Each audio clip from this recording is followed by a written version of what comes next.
So here we are, December 31st, and of course I'm your man. And you've always talked about wanting a video and doing a video and just kind of capturing our story. And so that's what we're going to do today. We're going to kind of go through, and I'm going to take you to a couple places, take you down memory lane, and kind of talk about some places that I know are important to you. This is our 10-year anniversary, so I hope you enjoy this video. As you can see, we're at Hullabaloo's. This is the first place where I met you. And I don't know if you remember the story the way I remember the story. And I know you like to have your own interpretation of it, but I'm doing the video, not you, and I'm gonna explain it my way. So when I got here, it was a 2 for Tuesday, and I walked in ready to have a good time, not expecting to meet anybody or do anything, just drink a bunch of beer and have fun. And instead I walk in, and on the dance floor I see this beautiful girl, and it was you. And I knew when I saw you that you were the one for me. I knew right then and there you were gonna be my wife.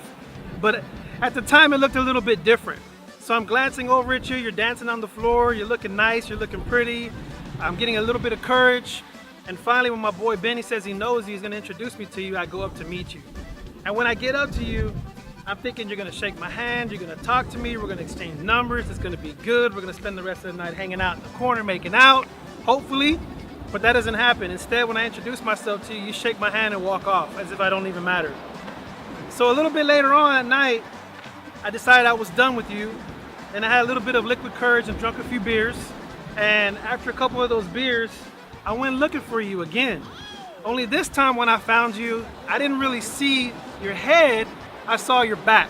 And that's because there was a guy standing against the wall with his hands above his head, relaxing, and you were doing a number kind of like this, just shaking. I know you remember that. So anyway, at that point in time, I decided that I wasn't gonna talk to you anymore. We were done.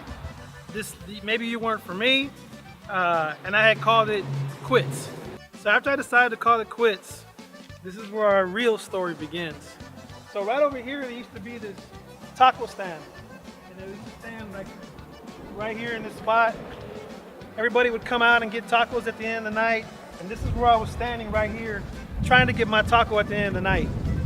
So anyway, I'm standing there and ordering my food, and this lady comes up to me, this gorita, and she comes up and she's looking at me and she's saying, "Ay, güerito, pinche chulo, dame besos," and she's trying to give me these kisses. And I'm fighting her off, and my boy Benny's just egging her on, and Benny's saying, dale, dale, dale, dame besos. And she's grabbing me and she's holding me, and she's about to go in for the kill. And then out of nowhere, you kind of show up, and basically you just said, "Hey, what are you doing with my man?" And so she freaks out and she says, mija, I'm so sorry. I didn't know that was your man. I didn't know that was your man. And so that was kind of cool. She backs off. And from there, I go up to you and I just say, "Hey, thank you. You saved me. You saved my life." And so what we started doing from there was I asked you if I could walk you to your car. You told me yes. We started kind of moving over here. And this is kind of where your car was parked at, in this area right here. I had the courage to ask you for your number. For some reason, you gave it to me, probably because you were drunk. But I got the number, and that was pretty much it. So after Hullabaloo's, you gave me your number. I called you. You answered. That was pretty nice, thank you. And one of the things we decided to do was to have dinner together. And as you can see, this is the first place we had dinner. Not an expensive date, but it was definitely worth it. So here we are in Southeast Houston. We're right here at Monroe and 45, somewhere near there. And this is where we first got a chance to kind of hang out and get to know each other. I talked a little bit, you talked a little bit. Something I said must have intrigued you because we still kept talking after that. So anyway, this is where we had our first date, and definitely something that I remember and I'll continue to keep with me for a very long time. So here we are. I know you remember this place. This is my old house where I lived at when I first met you.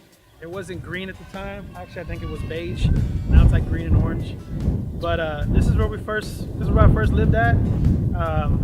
I invited you over one time for spaghetti. I know you remember that. Something you always talk about. But I was just really trying to impress you. Again, you're somebody who I thought was just incredibly gorgeous and somebody who I could see myself with for years to come. So I tried to impress you with the spaghetti dinner. I cooked for you, made some kind of toast for you, and had some soda on the table. And this is where we had our first meal. So that was kind of cool. I always remember that. All right, so here we are.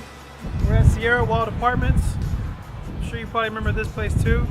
This is the very first place we lived together. I was living in my sister's closet. I had a extension cord running under the door, had an air mattress and a fan in there and a little dresser. And you said let's get an apartment together. And so with the limited budget that we had, which was pretty small, this is where we ended up at. As a matter of fact, from the window where it says 97 Rock, that was the first place we lived at. So this is where we started to build a life together. Things didn't quite work out. As you remember, you actually moved out and left me and came back and got me kicked out. But this is where we first had our first place together, and we shared plenty of memories, so I always remember this place. All right, so here we are. We're at Clear Point Church. I know you remember this background. This is the crosses where we got married at 10 years ago. You said I do. I don't know why you said that, but you did. I always tell people I don't know why you showed up. I really didn't think you were, but you did. And here we are today. So this is 10 years later. And when I think about our journey and all the special places that hold a slot in my heart, this is one of them. And so we actually walked across this bridge. We had friends out here. We had family out here. We had the violin playing in the background. And I know this place means as much to you as it does to me. So just wanted to come back out here and just remind you that this is the place that holds a spot special in my heart.